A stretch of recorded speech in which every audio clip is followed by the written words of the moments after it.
Yeah! You're now an elder. You're welcome to Snack, the oldest of the monster towns. In this stage of life, if you play your cards right, you'll be able to affect both the way monsters view humans and vice versa. Use your powers of persuasion wisely. Let's take a journey. You're across the street from a coffee shop. The human coffee they're drinking smells weak, even by human standards. How strong could it be? In Omen Town, the monsters boil a terrible black brew, so potent it must be stirred with stones and bones. Every monster knows what real coffee is. Well, okay. Do you want to help them out? Fix it! As you slip into the street, there comes a horrible honk in the street, and 3 swift moving metal masses just miss your sorry body. Go! Success! You dodge, swallowing your fear to spring through a gap in the wall of danger. In the shop, you crack a whole bag of beans in your mouth and funnel them into the human machine. Bubble, bubble, coffee doubled! A human wanders over to the pot and helps himself. He takes a sip and starts choking. It's working! By the time he catches his breath, he looks at the mug. He's looking at the mug in his hand with new appreciation. Your work is done here. His expanded pupils let him see you leave the shop. Let him see you leave the shop, and he raises his mug in salute. You watch as an elderly human tries to fix his house. He looks up at the leaky roof with a sigh as it starts to rain, and he goes inside. How bad is it? Looks like a trickle of water will get into the attic from this storm. It might do some damage to the human's house. He also lets his tools out. Brave it! Success! The human hears hammering above. He emerges as you leap away. The repair is finished. I like how I'm being nice after I was ferocious earlier in life. Oh well. You're splashing the rain gutters when you spy a human on the steps below. She snuffles a sob into a tissue. A crumpled letter lies beside you. Help!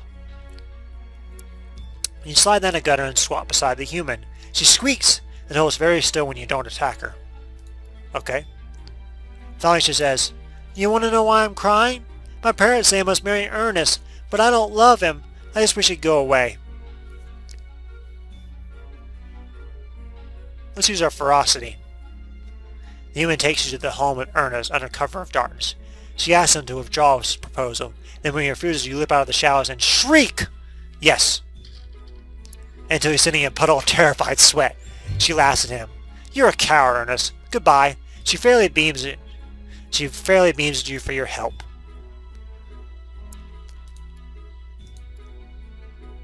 You're walking down an alley with a new paintbrush. Almost new, fresh from the garbage. When suddenly, it's there! A human! Its face is red and angry and it's coming right at you. Angry humans are bad news. Human growls in a deep voice. You come to the wrong neighborhood, monster. I'll teach you a lesson good and proper. Stand your ground.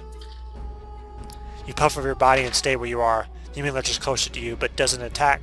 Yet? Stand my ground. Human waits. You keep standing still and it notices your paintbrush. Monsters don't paint, do they? I'm good at it. You brandish the brush with a flourish to indicate that you know how to use it. Human wanders off, shaking its head. Damnedest thing.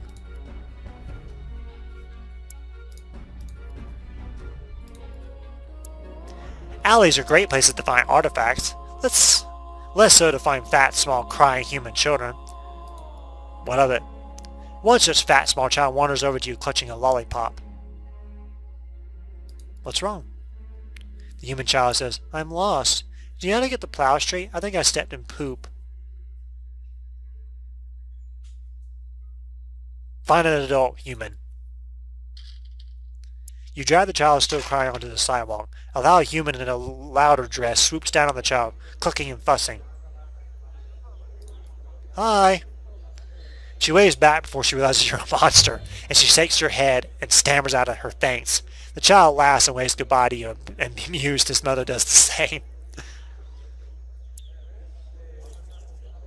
How amusing. What is this place? You're in a dark, dank, woody room that smells like old jaggery. Mosey on in. Humans sit at a long counter and drink what looks like foamy cider. They seem sad and a little confused. Ah, a drinking place. After a bit, you see there's a stool open, so you climb up and plop down on it. One of the humans starts muttering about his problems. Can't humans see what you are?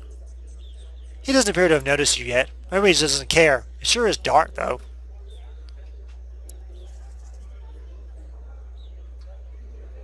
Throwing contest! Oh, they don't like that. Whoops. But I want to throw things. You're hiding in a shiny wood building. Two humans are holding hands in front of another human. Must be a church. He makes a lot of noise about a witness. The other two look around disappointed at the empty room. Pull your hat over your head and offer to be a witness. They're delighted. The humans all take turns talking. And talking. And talking. And talking. And yes, eventually the two holding hands make kiss faces at each other. They sign a paper and hand it to you. Take the pen and do the same. You make a pretty squiggle. Beautiful. The pair thanks you profusely and you bow. Whoops, the hat fell off. Humans gasp, but you stand your ground unafraid. And after a moment, they thank you. I got my points back. Smoke, glow, crying. A human house is on fire. There's one small human child outside, and is that a human baby inside? Where are the fire humans with their big red engine? You can hear their engines howling, but it probably won't get here before the house collapses. Take action! The little human skin is burned and his howls are weaker by the second. The heat is so fierce it's already starting to hurt you. Muster the courage. You crash through the building and death as a gout of flame rushes at your face. Ow! Keep at it. Success! You slash with your claws and make a path. The house collapses one wall at a time, but when it's done, you're holding a live human baby. Now get out of there. You both tumble out of the building in a cloud of smoke. Several humans come up and wrap you both in wet blankets, thanking you. My job here is done. And you slip away as the crowd gets bigger and bigger. You don't see the baby, but you're sure it's in good hands. You're in a secluded hiding place near the park. Suddenly you see a human grab her stomach and fall over. Now's your time to shine. That's the spirit. What will you do? Risk being seen among humans to seek help. For long you spy some humans playing a game of a small ball and small pony. Weird. Get their attention. And failure. They start shouting at you as you approach. Chilled to the bone, you lose your nerve, and you flee, never learning what happened. What is my bravery? It's 76 out of 100. That needs to change. You decide to check out the Carmen Carnival Mupset recently mentioned. Following her map, you take lefts and rights and straight ons until you look up and oh, humans everywhere. What's that noise? And that smell? And then over there, or that, looks like an organ grinder, monkey poop, and Bob's human children, and a tiger. Wait, a tiger? The tiger is running through the crowd, right through the middle. Actually, it's because the crowd is scattering away from the tiger. Are humans afraid of tigers? Come to think of it, humans are scared of tigers, and usually keep them in cages, don't they? Fight the tiger before it gets away! The tiger crouches, ready to spring on a pair of cowering humans, but you leap behind and step on its tail. Now that you have his attention, take it on! You and the tiger circle each other. You push the human girl out of the tiger's reach as you move, not really thinking about it. Attack! You and the tiger tumble up and down the street, breaking windows and knocking over food carts. You're covered with claw marks, but the outcome was never really in doubt. It's dead! The humans cheer as you walk away from a very dead tiger. Being surrounded by humans is not your idea of fun, so you leave after a quick wave. Aw, no bravery for that. Guess I have to do some politics. You and some other elders are conversing when Vera walks up, proudly holding a toaster. Funny, you have a toaster just like that. Wait a minute, it's your toaster. Vera crows, look what I found at the bus stop. We can take whatever we want from humans. Show how the human can take it back. You grab the toaster and whack him with it. He runs off whimpering. Other monsters agree that simply taking these from the humans would be just as violent.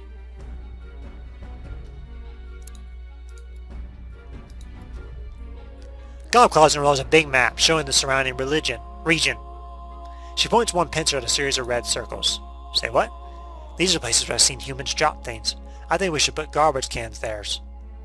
Why? So we can harvest the things they drop. Then we can study them and understand them better. Great! You get things in order to help Gobclaws arrange the cans so they'll be easier to collect later. Yay, organization! And you, Gobclaws, sneak through the woods to the new designated human evidence collection locations, or DHECLs, and place the extra cans. Yeah, acronyms. Almost immediately, humans begin dropping trash into the cans, including many candy wrappers with bits of sweetness still inside. Yay! Dirty candy wrappers! Gobclaws prepares a report based on the preliminary findings, and everyone agrees that she's quite clever. And so are you!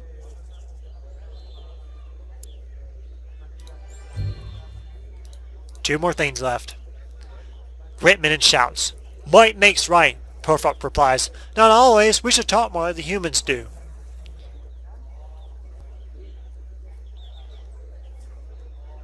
Let's use ferocity. You frown for a moment considering the plan. Seems philosophically shaky. Whatever. You tackle Grantman. He fights back and you tumble through the crowd. Keep convincing him with violence. Grantman is struck by the violent implications of his suggestion, and by your punches and kicks amidst defeat. The only thing you prove is you can beat me up. Not to wait for him to figure out the rest. Grantman goes on. Which doesn't solve anything. Does it? Oh, I get it. Yes, the human way would be better here. Last one. You're arguing with Elder Ymurg is Schmergen, who's much older than you, a little slow on the uptake. She insists that humans don't farm chickens. They do, actually. You go on how about plump and delicious the chickens become under humans' protection, how many eggs they produce in the wooden nest boxes. Ymurg rolls her eyes unimpressed. You know what? I'll show you you're too cowardly to see the farms up close! It's a proper Donnybrook. You and Ymurg tumble through the town, valley, forest, and stream, punching and kicking all the way. When you accidentally roll into Hamrack's house, he offers you both a drink. Pause drink, then resume fighting. Impressed with your strength, Ymurg concedes the point. As you walk through Portland Square, you think on your past. Life hasn't always been easy, but as you build up your reputation, you're quite well respected. Yes, indeed. The monsters have always feared and loathed humans in the past. Your work towards improving relations has paid off. Monsters have come to respect and like them. Well done. Meanwhile, humans who once hated all monster kind have come to understand that monsters aren't terrible, evil things, and rumor has it that humans think pretty well of you. Shuddering your Bravery, a terrible commotion erupts. Elders and younger monsters alike are milling about in a great mob. Blood starts from the nearby roof. Humans! Humans are coming this way. What? That's wonderful. We can talk to them. It's true. Relations have been warming up. Both monsters and humans meet deep in the whale mist. There's considerable shuffling of feet and paws. Everyone wants to talk, but nobody wants to make the first move. If only someone were to speak up. Yes, if only. A few of the others are looking at you, strangely enough. Welcome! Everyone breathes a sigh of relief as you put your best claw forward. It's the first step of a long journey, a journey in which monster and human will cooperate in all things. What happened next? Well, you got universal prosperity, which I already got. Whatever. And so monsters and humans worked, lived, played together for many happy generations to come. Hurrah for the future! The end. Wow, ferocious guy ends up being a respectful guy. And that was Monster Loves You. Clever Legacy, Kind Legacy, Endless War, Brave Legacy, Famed Neurosurgeon, Monster Enslavement, Modest Legacy, Monster Exodus, Fierce Legacy, and Honesty Legacy. I don't know what I have to do. I guess I'll find out someday. But that was Monster Loves You. Which is a fantastic little choose-your-own-adventure kind of thing. I like these kinds of things. Not much of a game as it is a story, but it's been fun. And I'm dizzy from all that talking. Whew. Until then, guys, we'll have some more interesting things in hopefully a few days. Well, by next week. because I have to get the computer and set it up. So, bye-bye.